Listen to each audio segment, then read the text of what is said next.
Bom, e o movimento de argentinos e outros estrangeiros rumo ao litoral de Santa Catarina já é percebido em Passo Fundo, como a gente acabou de ver na reportagem. Isso ocorre muito porque os turistas pernoitam aqui na cidade antes de seguir viagem.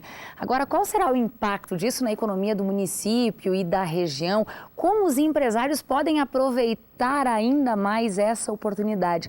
É o que nós vamos saber agora, conversando com o economista, professor aqui da UPF, doutor em economia, Juscemar Zilli, sempre muito bem-vindo. A gente já lhe chama de nosso comentarista aqui de assuntos econômicos, viu, professor? A gente viu aí na reportagem esse grande número de turistas, não só argentinos, mas estrangeiros. Temos também europeus passando por aqui, professor?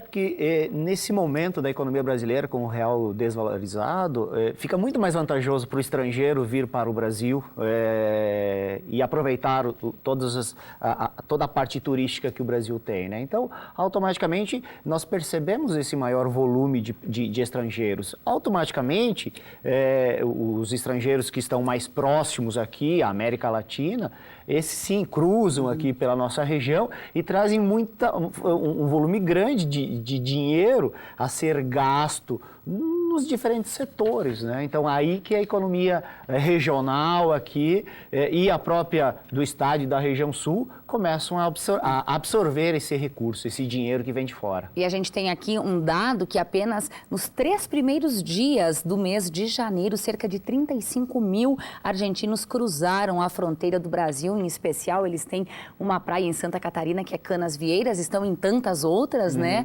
Mas se sentem um pouco donos desse espaço também. É preciso que o empresário esteja atento a essa oportunidade. Isso porque o serviço a ser prestado, ele deve envolver, por exemplo, alguém que saiba falar a língua espanhola, ter um bom atendimento. Existe uma certa diferença entre as características dos estrangeiros, do argentino, do paraguaio, do uruguaio e do brasileiro no trato. Então, isso tudo, oferecer o serviço de qualidade, isso tudo acaba atraindo cada vez mais. E Passo Fundo, por estar mais ou menos na metade do caminho, acaba se tornando um ponto de parada, de descanso, e automaticamente a rede hoteleira precisa se preparar para isso, o setor de alimentação precisa se preparar com relação a isso, e também as lojas, os lojistas, porque um determinado percentual do dinheiro acaba sendo gasto nisso. Então, o setor de serviço como um todo, ele precisa estar preparado para essas características do mercado. Professor Juscemar, ainda dá tempo de o empresário fazer algum investimento nesse sentido? Pela sua experiência como economista, compensaria ainda, tendo em vista que a gente está no início de janeiro e muitos argentinos e estrangeiros devem passar por aqui? Eu acho que para alguns setores ainda há como se ajustar, né? Por exemplo, ter alguém que saiba falar alguma coisa de espanhol já ajuda. Isso a gente seja um hotel, um restaurante. Isso a gente já tem aqui na nossa região profissionais que sabem essa língua, que conhecem essa língua, então poderiam fazer aquela parte de recepção, né, do turista, seja no hotel, seja no restaurante. A questão da comida, isso é rapidamente adaptável, né? Agora, a questão de infraestrutura aí já é um pouco mais de médio a longo prazo, isso não se consegue de pronto. Mas agora, essas questões que são mais rápidas ainda dá para fazer isso. Talvez acrescentar 1 ou 2 pratos no cardápio para também agradar o estrangeiro que está passando por aqui. Sem dúvida, aceitar o dólar em algum momento, aceitar o peso em algum momento. Eu não tenho, eu só tenho peso aqui, eu posso comprar uma refeição? Aceita o peso, entendeu? Esses pequenos detalhes acabam atraindo e cada vez mais o turista leva em consideração, num segundo momento, numa segunda viagem, a parada em Passo Fundo pelo atendimento, pela característica do povo. Fidelizando o cliente. Fideliza o cliente. Bom, o período é de dificuldade, professor, e a gente vai falar um pouquinho agora da cesta básica. Quer lhe convidar para ficar aqui conosco, para a gente conversar mais um pouquinho. A cesta básica teve um aumento de quase R$ 6 em Passo Fundo. Isso representou um acréscimo, Olha, de 0,77% em relação a novembro. Os dados foram apontados por um estudo que é feito aqui na UPF todos os meses. Veja então quais são os produtos que estão mais caros. Para comprar a cesta básica no mês de dezembro, foram necessários R$ 739,91, o que representa um aumento de R$ 5,68 por cesta, já que no mês de novembro ela custou R$ 734,23.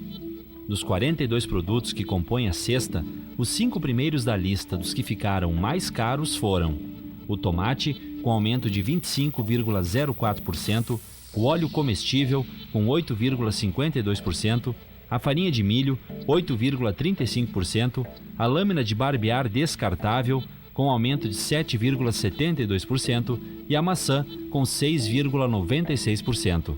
Já os produtos que ficaram mais baratos foram o sal, 12,90%, a cebola, que teve uma diminuição de 11,72%, a batata inglesa, 8,79%, o desodorante, 6,68% e o shampoo, que ficou 5,52% mais barato.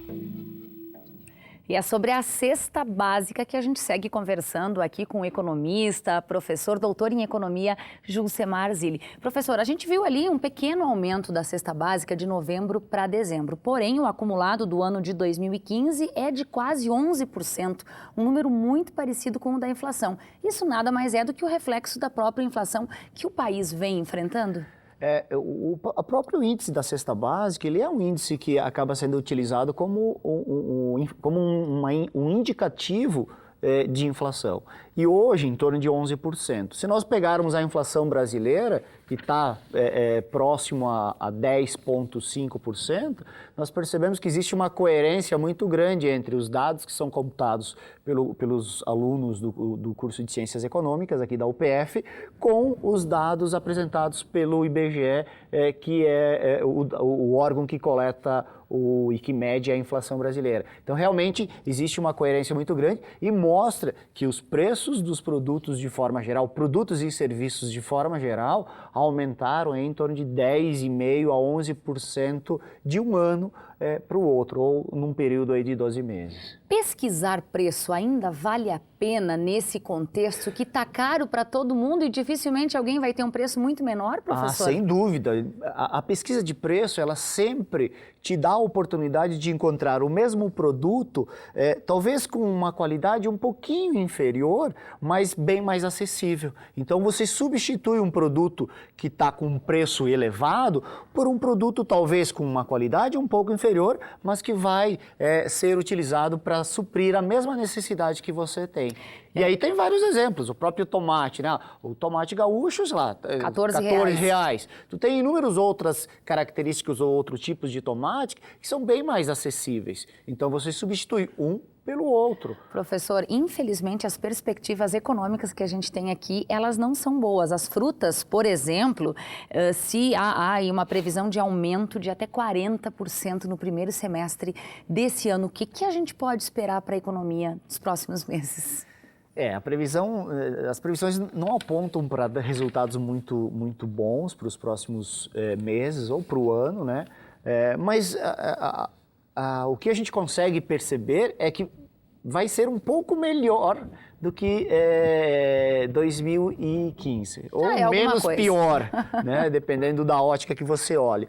Mas tudo isso serve para mostrar para as pessoas que cada vez mais elas precisam se organizar, elas precisam inovar, elas precisam empreender, elas precisam começar a melhorar a gestão, seja numa casa, seja numa empresa, porque quando nós estamos em períodos de vacas gordas, né? Aí é fácil administrar qualquer negócio, qualquer família. O problema é quando nós estamos com o dinheiro escasso e nós precisamos nos adaptar. Esse é o momento onde o dinheiro está escasso e nós precisamos nos adaptar para que nós possamos viver melhor nos próximos períodos, onde, teoricamente, imaginamos que a economia volte a funcionar de forma correta. E aí dizem vocês, os especialistas, que tem que ser rápido para não desaparecer do mercado, não é, professor? Sem dúvida. Muitíssimo obrigada. Um ótimo Prazer. 2016. Obrigado Obrigada, professor.